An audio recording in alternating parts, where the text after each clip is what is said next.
Happy Monday, Frank Rock House of Orange Sports Channel coming at you. Thank you guys for tuning in with me.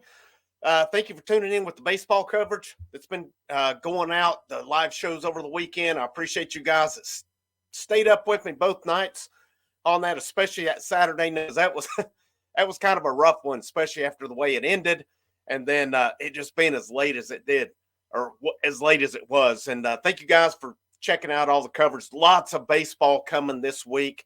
Two live shows coming Tuesday and Wednesday night, and then we'll kind of see how it goes tomorrow night because it is when we go live. It's going to be going into the basketball game, so I'll be kind of keeping up that. Maybe we have an impromptu kind of in-game show. We'll see how that goes. We'll see how many's on for it at that time. But as always, make sure you like, share, subscribe. I appreciate, cannot thank you guys enough. Thank you for all your support. If I'm not getting support, it's pointless for me even to do this. So, like I always say about this time, enough of me rambling. Let's get on with it. Tennessee versus Missouri tomorrow night, 7 p.m. Eastern time. I think we're on the SEC network tomorrow night. Coming in this game, Tennessee's won 2 in a row. Missouri has lost 12 in a row. 0 for 12 in conference. But what do I expect tomorrow night? I expect a team that's probably going to come out and play one of its better games of the year. That's just the way it goes with Tennessee and when they go on the road. And you got to think about it. This is a team, once again, back in the top 5 again after 4 different top 10 teams lost this week. You're going to have that bullseye on your back. You're just going to. You can't expect that you're going to walk in ranked 5th and teams are going to piss down their leg and just go to the locker room. It's not going to happen, all right? If you're a competitor, you want to play the best. And that's what they're getting each time they go on the road in the SEC. Yeah, they pulled away from Arkansas last week, but that first half, it was 46-40 at the half. Who foreseen what was going to happen in the second half? The onslaught that came. It was basically a rampage in that second half. But what I'm looking at out of Missouri, stats-wise, they have 4 guys averaging in double figures. Sean East averages 16 points per game. Tamar Bates, 14. Noah Carter, 11.5. Nick Honor, 10.8. And then they also have Caleb Grill, who averages 8.4 per game. Then you kind of have a drastic difference. Their next highest scorer is Anthony Robinson at 3.8 points per game. So these guys are going to play the bulk of your minutes. They're averaging anywhere from 33.4 minutes to 22 minutes. Your top reserves are Anthony Robertson. Connor Vanover, I'm curious to see if they try to incorporate him a little bit more tomorrow night. And the reason being, I didn't know it till looking at this dude's a grad transfer from Oral Roberts, 7'5", 230. Could he get in and give some trouble? I'm curious to see that. Sean East goes about 6'3". Caleb Grill's a 6'3" guard. Noah Carter's 6'6", transfer from Northern Iowa. Caleb Grill come from Iowa State. Mabor Majek, I'm hoping I pronounced that correctly, is a guy that I'm not seeing, but he doesn't play many minutes, 5.7, but he come with Gates, the head coach from Cleveland State at some point. And, looking at this team as well, look at their team statistics for the year. This is what I like. So they're averaging 72.2 points per game. Okay, field goal percentage, they're up 44%. 3-point percentage, 32.6. Well, you can probably expect tomorrow night it'll be closer to 35-40. That's just the way it goes. It's not that Tennessee's bad defensively. We know they're not. It's just that teams at home tend to shoot much better than they normally would. Rebounds per game, I like this one. 31.4 per game is what they are averaging on it. Their opponents are averaging 37.3, so it's almost a 6 rebound difference per game. Assists are about a little shy of 13. Turnovers 11.4 per game, about the norm that you're going to see. But that scoring total, I mean, unless they have one of those Texas A&M games where they just come out and they can't miss, that's a good sign for Tennessee. It really is. And obviously I like this because Tennessee's a better team. Tennessee is second in Southeastern Conference. Missouri hasn't even won a game, but for numerous reasons. But there are some height concerns there. Could that play an issue for Missouri? it's kind of interesting me because it doesn't look like it looks like a decently sized team, but it's not a good rebounding team. And the funny thing, if you remember back last year, man, this team they had their way with Tennessee 2 times. Now, obviously, they lost their main players from last year, but you know their coach, he he's not a bum coming in. Dennis Gates, he come from Cleveland State, come in was a coach of the year, depending on where you look at it last year. So the guy's a good coach. He's done a good job. Maybe it's just replacing. I don't know, but so far it's not been a good team. But when I look at their scores, there's not many of these games that are like 15 to 20 points. A lot of them, they're within around 10 points or more. So teams aren't just blowing them out every game. But, obviously they're not winning these games either. So, again, I fully expect Tennessee will get Missouri's best effort tomorrow night, especially with it being at home. But it's a game I expect Tennessee to win. These are games you have to win on it. And I don't know what the environment will be like. Missouri fans are fickle, so I don't expect some rowdy environment. I don't know. I mean, going back to Dennis Gates and what he's doing, he did so well last year, having to replace this year. I mean, he took over for the living legend in his own mind, Cuonzo Martin himself. So he had to rebuild the program. We found that out from Cuonzo Martin's time here when he just in good time decided to bolt for Cal before he got canned.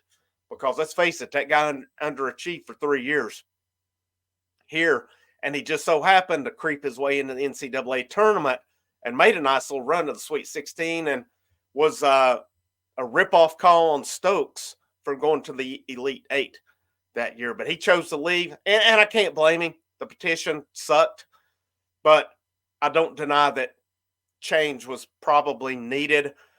Led to Donnie Tyndall, which Donnie Tyndall was a good coach, but Donnie Tyndall was a slime ball too, and it didn't work out for him. He is a good coach, Tyndall. I mean, I think he's coaching the G League now, if I'm not mistaken. And then, of course, all that happens, that doesn't lead us to Rick Barnes. So, regardless of what you say about Rick Barnes, he's arguably going to go down as possibly the greatest coach in Tennessee's history when it's all said and done. I don't think he's close to being done at this point, nor do I want him to be done, because we've seen the alternative to a good coach. Bruce Pearl left, fair or not, at this point. When you look at all the bullshit that's taken place over college basketball, and Bruce Pearl got run off because he lied about a barbecue. In hindsight, that looks pretty petty, but he didn't have a strong enough admin with the backbone to back him up. And it is what it is. And you saw what the next 2 hires looked like. Martin was a crap hire. Tyndall, I don't think would have been that bad of a hire, but again, he was kind of a slime ball. I mean, it come out from his time at Southern Miss. But getting into Tennessee, look at talking points for the week. Jonas Aidoo, SEC Player of the Week this week. Congratulations to him. Nice bounce back after a couple rough games for him. He bounced back with a good game at Arkansas, had a double-double against Vanderbilt. So nice week for him to bounce back. And, just looking at Tennessee's team statistics that I like, I was looking at Missouri's. Of course, I broke those down. Tennessee's now at over 80 points per game in conference, 8 points more than Missouri's averaging. They're at 45.5 field goal, up close to 35% three-point range, so they keep creeping up a little bit. Free throws, you got to be concerned about, even though they've had a couple decent games there. Rebounds, 38.6. That's going to be a big advantage, according to the statistics, of almost a 6 to 7 rebound per game difference. Assists, just over 17, so that's another about six difference, 6 percentage points difference, and then turnovers per game, about not 6 percentage points, 6 rebounds per game difference. I'm sorry on that. I like this game from a statistic standpoint. I like it from just Tennessee being better. And what's Tennessee have to play for tomorrow night? You got quite a bit to play for. You're 1 game out of first place in the conference. Alabama's 10-2. If you could win this week, Tennessee should win at Missouri, and they should put an onslaught on Texas A&M on Saturday night. I'm just going to tell you right now, they should be coming in looking for revenge Saturday night against Texas A&M and that clown Buzz Williams. All right, if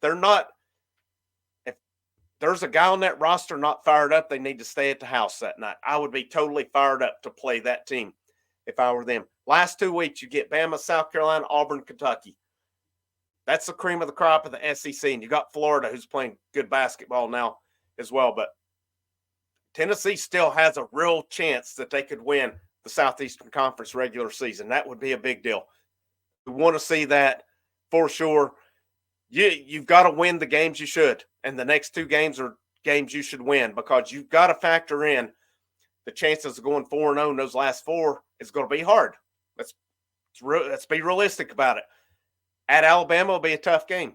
South Carolina beat Tennessee in Knoxville. Going to Columbia is going to be a tough game. Auburn coming to Knoxville going to be a tough game. Kentucky coming to Knoxville, it's not going to be an easy game. All 4 of those are going to be tough games where they're going to have to bring it to win those games. They have a lot to play for these last 6 games. SEC tournament, I'm on record. I don't care about the SEC tournament. It proved it 2 years ago. Tennessee won the SEC tournament. It didn't get factored into their seeding. They should have went up. They didn't. To me, it's a waste of time. Total waste of time. Teams should not have to prove themselves over a 3 to 5 game weekend when they've played, 4 to 5 months. It's a joke. It is an absolute joke that so much rides on those conference tournaments. Where it proves for the smaller schools it matters, but possibly for the bigger schools it doesn't. It depends. Sometimes it does, it doesn't. Those tournaments are a joke. Take them out. They won't, because it's a moneymaker, but it is what it is. But then you get ready for March Madness. 2 years ago, Tennessee won the SEC tournament. They went out in round 2 last year. I can't even remember if they won a game or lost their first game last year in the tournament, but they were out earlier than they were. Went to the Sweet 16 last year. We know how that ended. Wasn't nice, but we'll see what this team runs into this year. I'm curious to see what they do down the stretch. They have a chance to make some noise, do some good things here. This week is important that they go 2-0. They absolutely cannot go 1-1 or even 0-2. The unthinkable on that. They've got to take care of business this week, because that last 2 weeks is going to be a gauntlet. It's going to be fun. It's going to be fun to watch. That's the perfect time for those teams, because that's going to get you ready for March Madness. Like I said, baseball post-game tomorrow night, I'm going live. Wednesday night, going live for that as well. They're going to cross a little bit, the baseball and basketball. We may do a little bit of a live stream on this tomorrow night. Just kind of, I'm not going to stream the game on here for you to watch, but we'll talk. We can watch a little bit of it together possibly and see how it goes. Probably won't do it for the whole game. But, thank you guys again for tuning in with me. My name's Frank Rock, House of Orange Sports Channel. As always, go Vols.